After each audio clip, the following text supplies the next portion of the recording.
Kunja Bihare.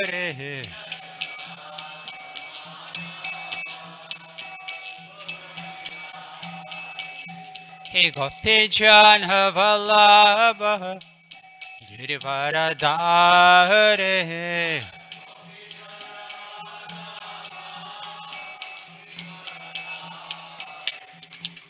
Gopi Jana Vallabha Girivaradhare.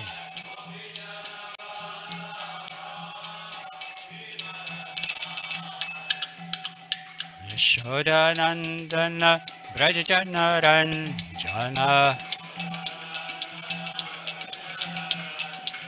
Yashodanandana Brajajanaranjana. Jamunatira Vanachari. Jamunatira Vanachari. Jaya Radha Madhava Kunja Bihare.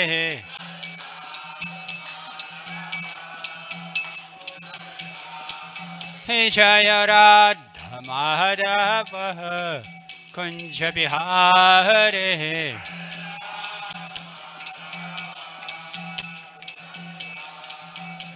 Hey Gopi Jana Vallabha Girivaradhare.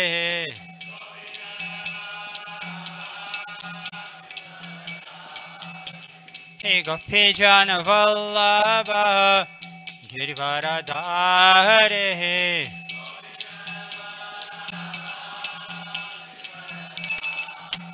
Shodanandana Brajajanaranjana.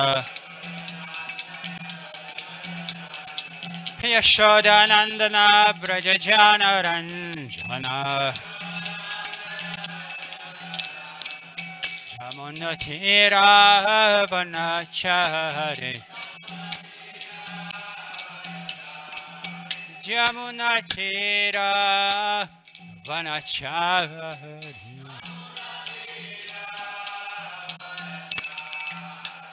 Jaya Radha Madhava Kunja Bihare.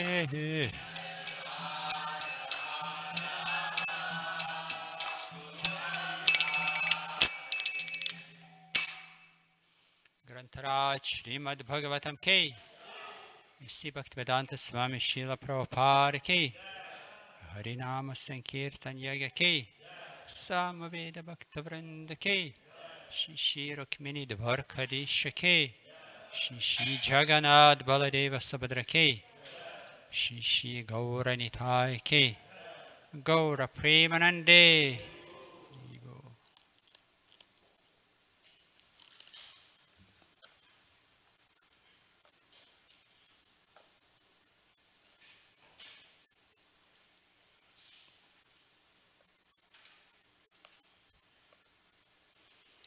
Om Namo Bhagavate Vasudevaya. Om Namo Bhagavate Vasudevaya. Om Namo Bhagavate Vasudevaya.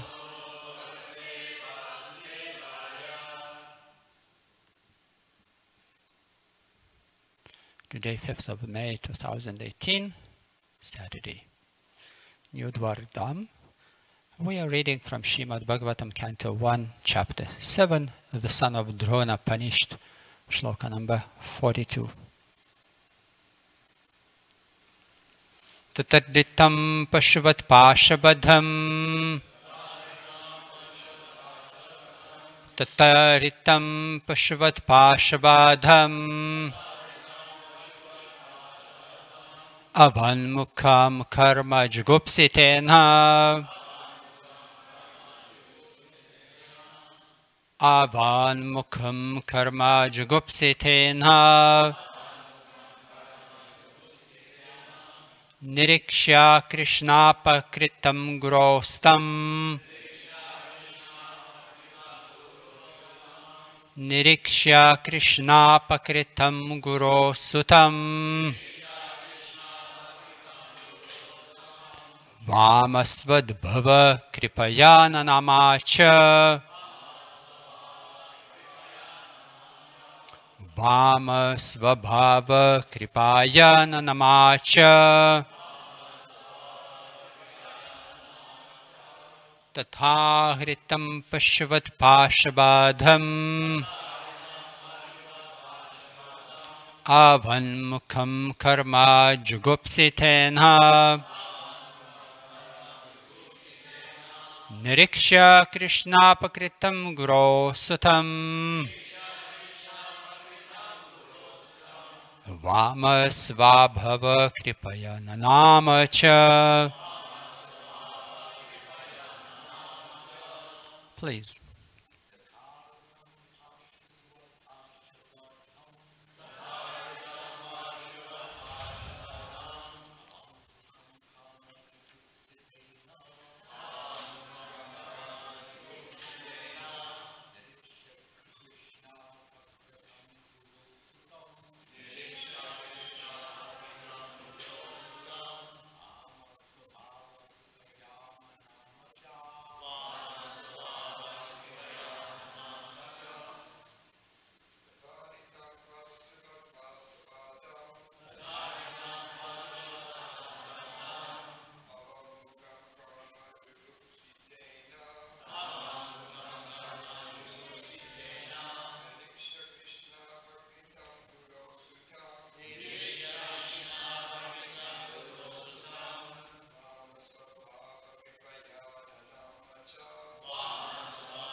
Vaishnavis.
Tata, thus, Ahritam, brought in, Pashuvat, like an animal, Pashabhadam, tied with ropes, Avak Mukham, without a word in his mouth, Karma, activities, Jugupsitena, being heinous, Nirikshya, by saying, Krishna, Draupadi, Upagritam, the doer of the degrading,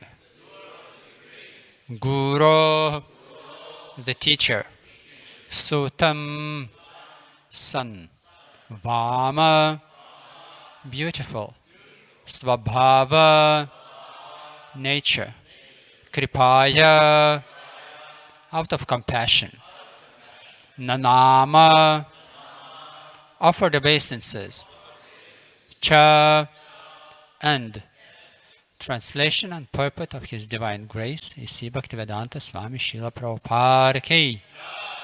Sri Sutta Goswami said, Draupadi then saw Ashvatthama, who was bound with ropes like an animal and silent for having enacted the most inglorious murder. Due to her female nature, and due to her being naturally good and well-behaved, she showed him due respects as a Brahmana. Srila Prabhupada in the purport elaborates, saying that Ashvatthama was condemned by the Lord himself, and he was treated by Arjuna like a culprit, not like the son of a Brahmana or teacher.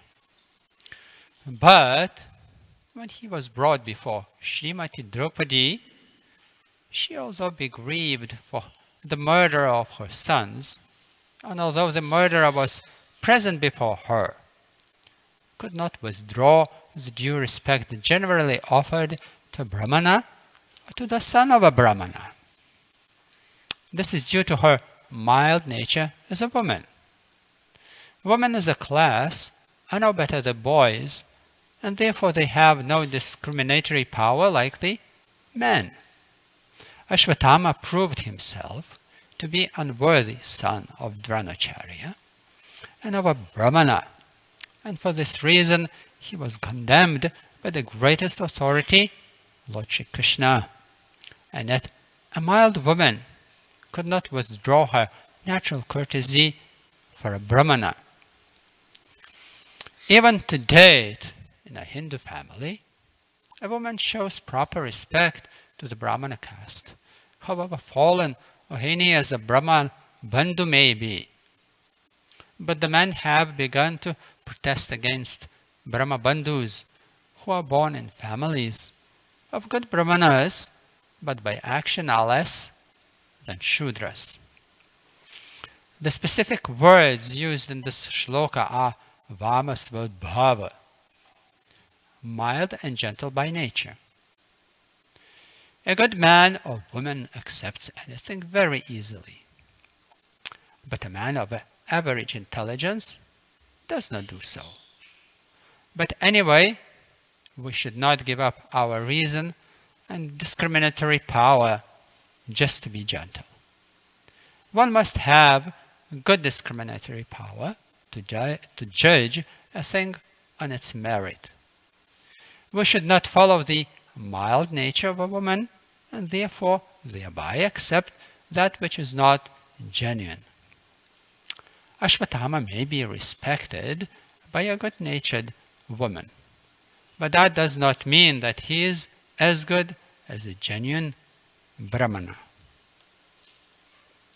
Om Agyanti Mirandasya Gyananjana Shalakai Chaksharan Militam Yena Tasmai Shri Gurave Namah Sri Caitanya Manobishtam Stapitamena Bhutale Svayam Rupa Kadamahyam Dadati Svapadantikam Vancha Kalpatarubhyascha Kripa Sindhu Vyavacha Patitanam Pavanebhyo Vaishnavibhyo Namanamaha Sri Krishna Caitanya Prabhu Nityananda Shri Advaita Gadadhara Shvasadi Gaura Bhakta Vrinda Hare Krishna, Krishna Krishna, Hare Hare, Hare Rama, Rama Rama, Hare Hare.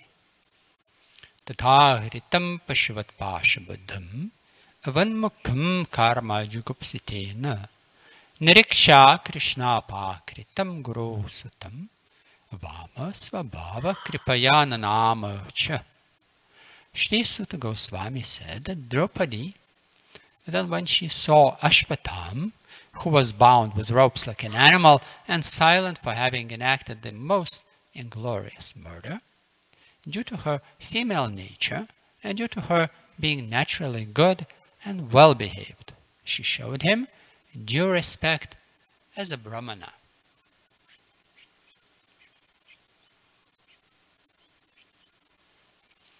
So here we continue reading the story of Ashvathama to be punished, and it's a very good lesson to every devotee.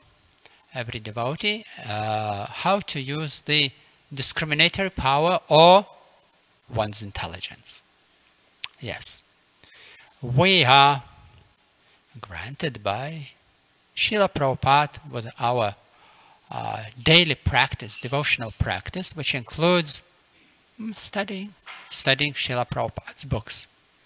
So they serve as an intelligence, as a source for strengthening intelligence, and actually it's our intelligence, because it builds the value system, gives us the value system which we have to follow in order to be able to discriminate yamas and niyamas, acceptable things and rejectable things.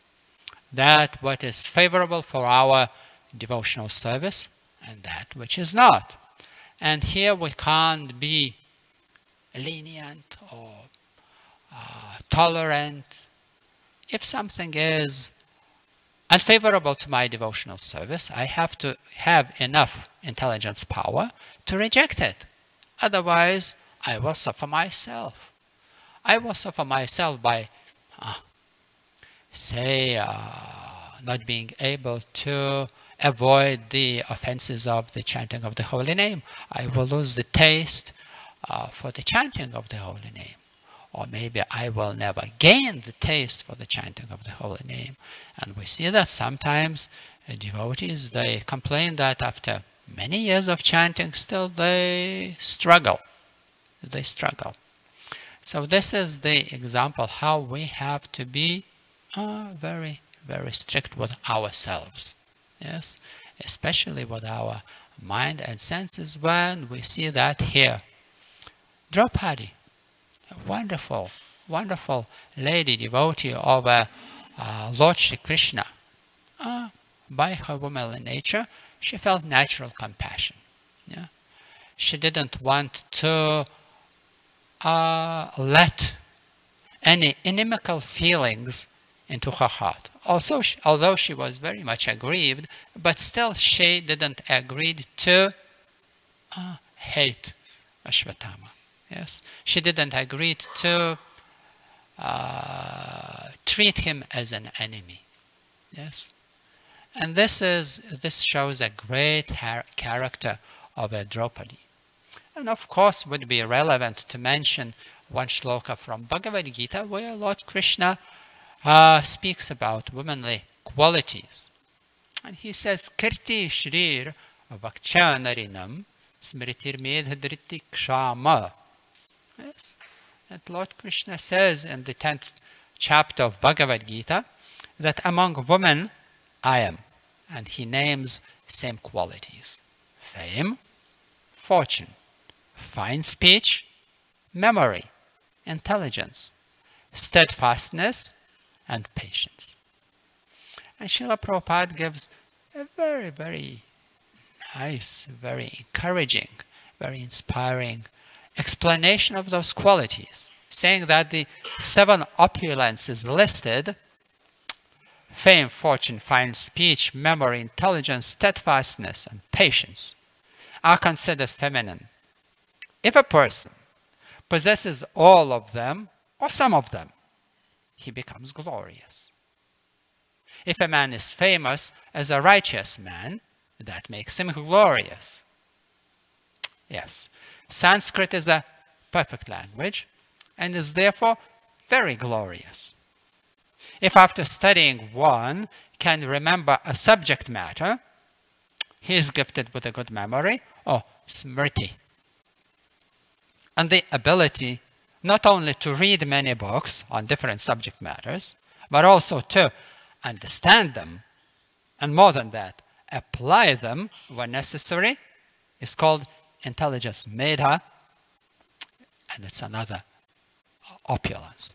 So this is also the responsibility or duty of every devotee to come, to be present in the Bhagavatam classes, yes, to listen attentively, means to overcome your mind, who offers us so many different thoughts and ideas. Yeah?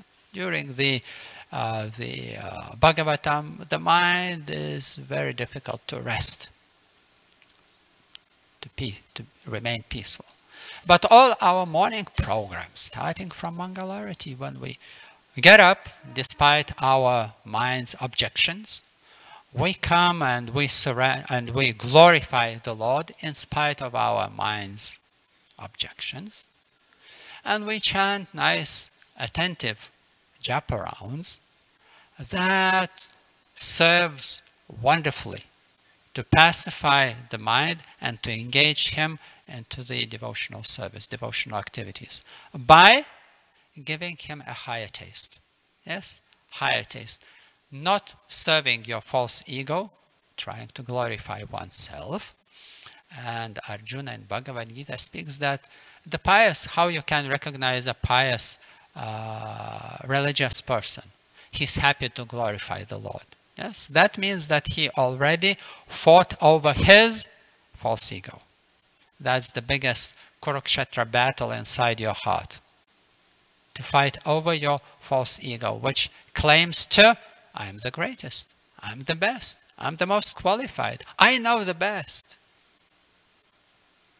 So the one who agrees to come to the temple, agrees to bow down, agrees to chant the glories of the holy name, means already he is glorious. He conquered.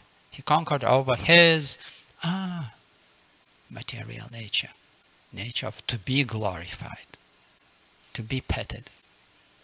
So here we see that to read books, to listen to the Shastra, to understand it.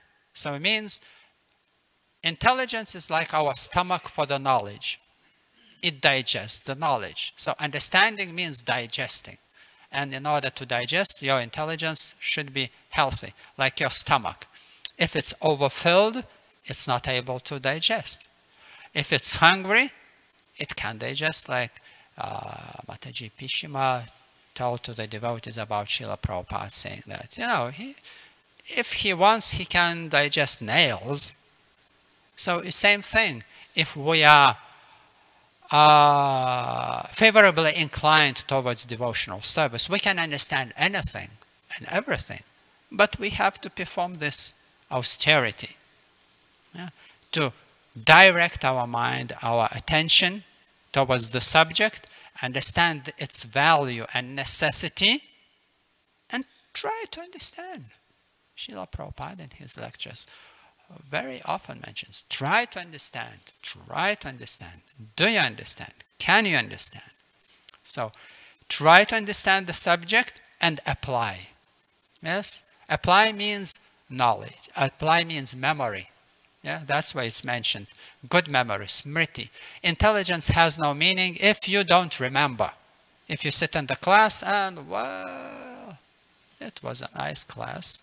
The person who was talking, he cracked few nice jokes and I enjoyed it. What did you learn? Well, he's a nice guy. Oh, yeah, it's emotional. But we have to try understand and extract the lesson.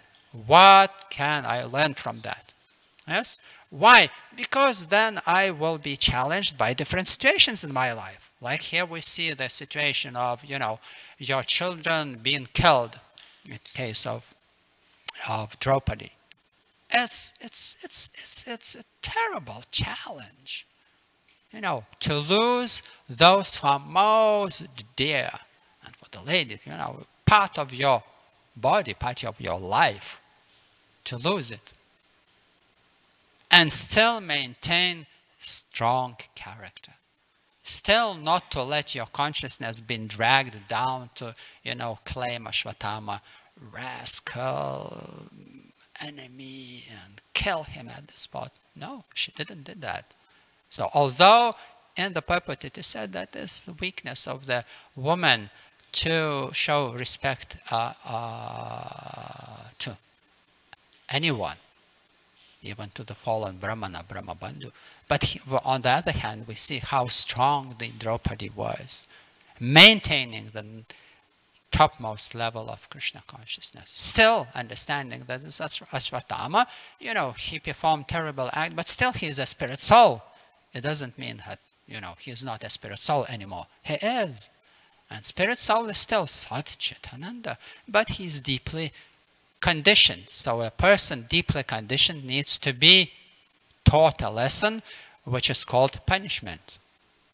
So, and we see that Arjuna was also challenged by a very difficult situation. What to do? What to do? To be compassionate or to kill him mercilessly, punish him mercilessly. And what was done? It was done even worse. Because if Ashwatthama would have been killed, that's it, done. But he was forced to suffer for the rest of his life, badly losing his wealth, beauty,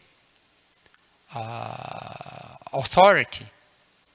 He's just, that's why it's called like Pashu, animal. He was treated as an animal and he had to live the rest of his life as an animal, neglected by human society, losing his reputation. And Krishna warned Arjuna in Bhagavad Gita, Arjuna, if you will not fight, and if you follow your self-created philosophy of so-called compassion, you will lose reputation. How will you be able to function? So Arjuna was, although, not fully consciously, ready to lose his reputation for the sake of so-called compassion, which is based on the weakness of the heart. But here we see Ashwatthama was forced to lose his reputation and continue living like a pashu, like an animal. And it's terrible for a kshatriya, especially for the brahmana. This is the ornament. And here we read about the qualities of the character. This is the real ornament of a Vaishnava, of an intelligent person. It's not your wealth, it's not your beauty, it's not your strength. It's the strength of your character, it's the qualities of your character, which is the ornament and the real strength of a person. When you are challenged, here we read that intelligence, it means to being able to apply the knowledge. Why we sit in the class? Not just because it's a part of a sadhana and we have to. No. We've been granted the greatest value, treasure, knowledge, transcendental knowledge. And if we fail to accept, means understand, means digest, because later on we will have to apply it. And if we don't digest, if we don't accept, if we don't understand, if we don't listen, if we just sit and blink in the class, it's not the proof that I understood. No, when we are challenged, that's the proof that you are being able to maintain strength of your character and act accordingly to the Shastra. And here we see, yes, Lord Krishna again, and in the end of this chapter, he says, it's said by Shastra, the aggressor to be killed, and you have to follow Shastra. And in Bhagavad Gita, Krishna says you have to follow prescribed duties, and Arjuna asks, who prescribed them? Shastra. and you have to follow. This is the authority. So, you know, devotees immediately being taught to sacrifice your own so-called authority, mind, and to replace it with higher authority, Guru Sadhu Shastra. So daily classes strengthens our intelligence. Yes, strengthens. Then we can digest even nails.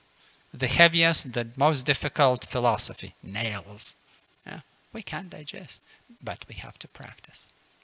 Yes. So that's why it's called opulence. Intelligence is opulence. It's not the money, it's not the dress, it's not the house, it's not the external mundane things. It's your inner strength. Austerity, sacrifice. Then, the ability to overcome unsteadiness is called firmness and steadfastness, dritti. Yes?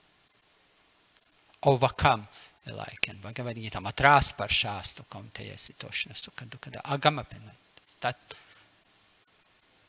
times 6 shows Bharata. Yes?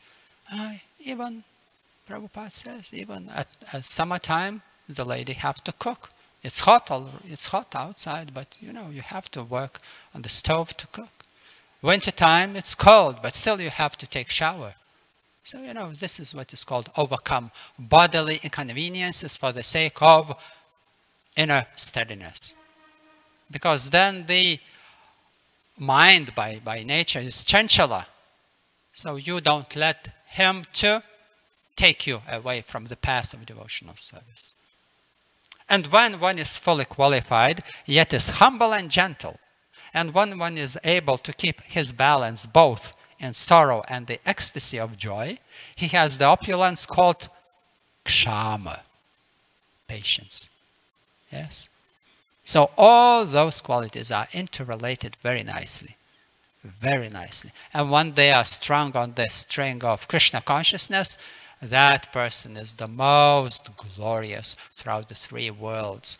Any demigod is ready to come and bless such a devotee, whatever he is needed. He is protected, he is blessed, he is supplied, he has been taken care, and he is safe, and he is happy, and he is blissful. Mrityu sarvaharashchaham udbhavascha bhavishyatam kirti shrir vakcha narinam smritir meda driti kshama, patience, being able to tolerate any challenges.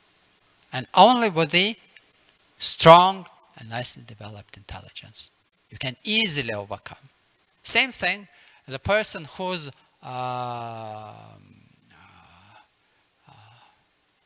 immune system is strong, any disease is not a danger. But a person who is weak, any small microbe virus can conquer him. So our immunity is Krishna consciousness. Our immunity is strong intelligence in Krishna consciousness. And this is what we are doing daily. Grantaraj Srimad Bhagavatam ki, Srila Prabhupada ki, Gaura Premanande. Dear Vaishnavas, if we have few minutes for the questions, because I have to run for the flight, today's flight to San Francisco, but please.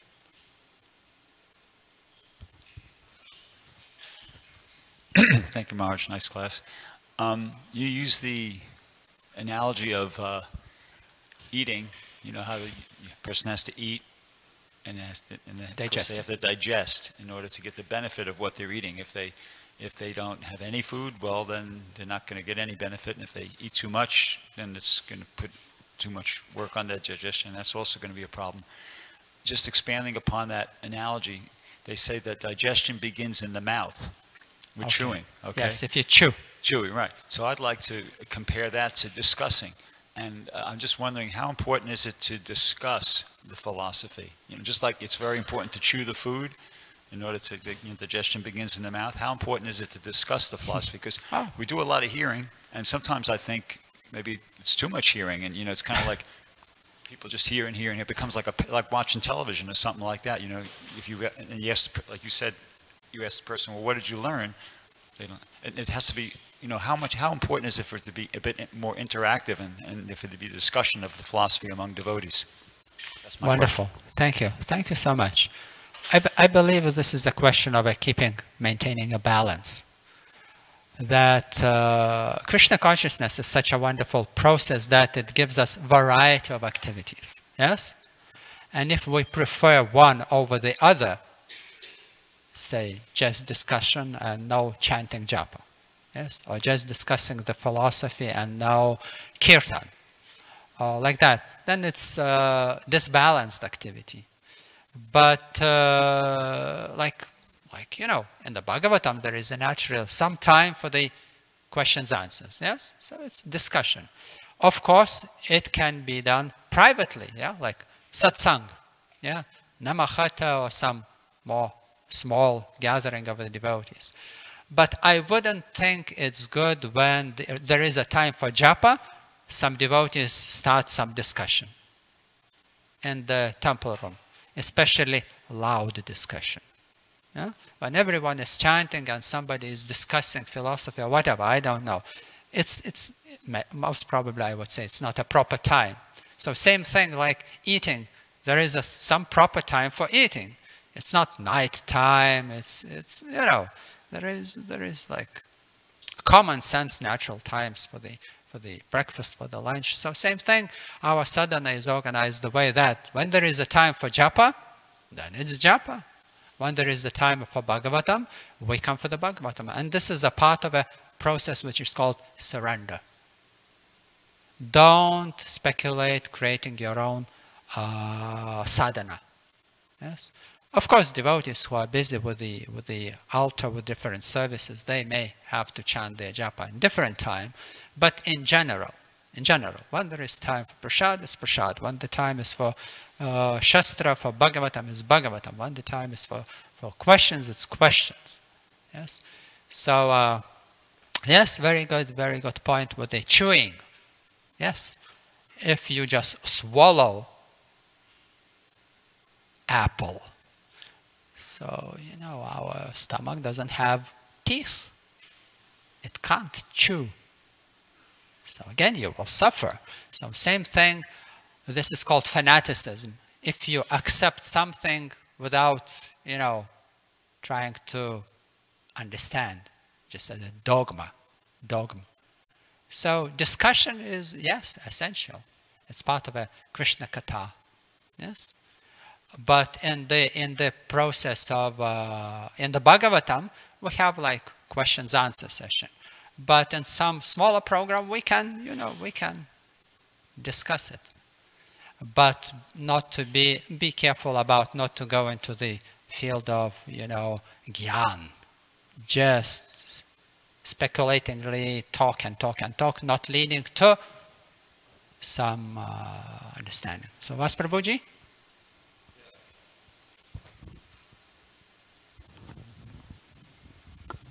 This is a very interesting point. I think that this hearing process is very important, but I think that if you don't read Srila Prabhupada's books every day, you really won't have anything to talk about.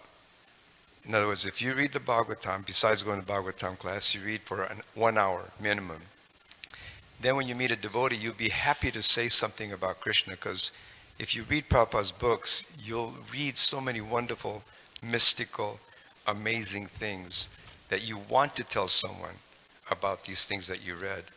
If you don't read, then we have nothing to say. All we'll do is talk about our body, our mind, our relatives, what we ate, indigestion, headache, didn't sleep properly, ate too much, can't stand this person, and on and on and on. So if we read Prabhupada's books, we'd have so much to talk about, and the glass would be full. Just a little comment. Wonderful. Thank you. I agree with that. And at some point of my practice, Krishna consciousness, I took a vow. I took a vow daily to read Gita, Bhagavatam, and Caitanya Charitamrita as a must, as a part of a sadhana, yes. So not only external activities, but you have to spend time, like chanting. Yeah, it's a personal practice, and reading of Prabhupada books, and expanding that, and distributing them. Distributing them. Because if you appreciate what you read, so much happiness arises in your heart, and it's naturally you want to share. Yes, and this is dhan. This is charity. You share.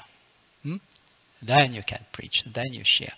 Because so much happiness and understanding. Raja vidya raja guhyam pavitramittamudamam pratyaksham dharmam susukam kartamavyayam. Yeah, this knowledge. When you practice this knowledge, so much happiness appears in your heart, and you naturally want to share it with everyone. Okay? Grantaraj Srimad Bhagavatam ki, Srila Prabhupada ki, Gaura Premanande.